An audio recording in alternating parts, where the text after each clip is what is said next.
सिद्धनाथ पतसंस्थेत सहकार वाचणार की परिवर्तन होणार?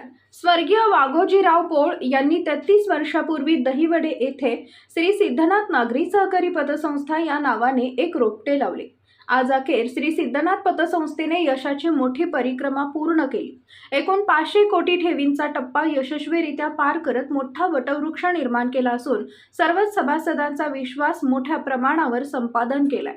त्यामुळे संस्थेचा नावलौकिक महाराष्ट्राबरोबर बाहेरील राज्यात मोठ्या प्रमाणात पसरला. मात्र मे 2024 पासून याच पतसंस्थेमध्ये तक्रारी झाल्या. तत्कालीन संचालक मंडळ बरखास्त करून प्रशासक लागू करण्यात आला आणि संचालकांवर गुन्हेही दाखल झाले. यामध्ये कितपत सत्यता आहे अद्यापही एक न्यायालयीन बाब आहे. या सर्व गोष्टींमुळे काही कालावधींसाठी पतसंस्थेमध्ये अस्थिरता निर्माण झाली. मात्र सध्याची संस्थेतील परिस्थिती पाहता सभासदांचा विश्वास अजूनही तेवढाच प्रबळ असल्याचं चित्र पाहायला मिळत आहे.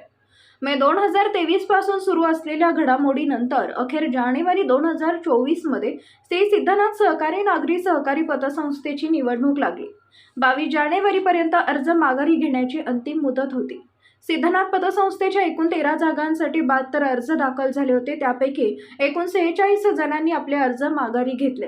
गोरे बंधू आणि मामू शेटविरकर पुरस्कृत पॅनलमधील एकूण 13 तर पॅनल प्रमुख निलिमा सुनील पोळ यांच्या स्वर्गीय वाघोजीराव पोळ सहकार बचाव पॅनलमधील एकूण 13 जण असे एकूण 26 जण रिंगणात आहेत.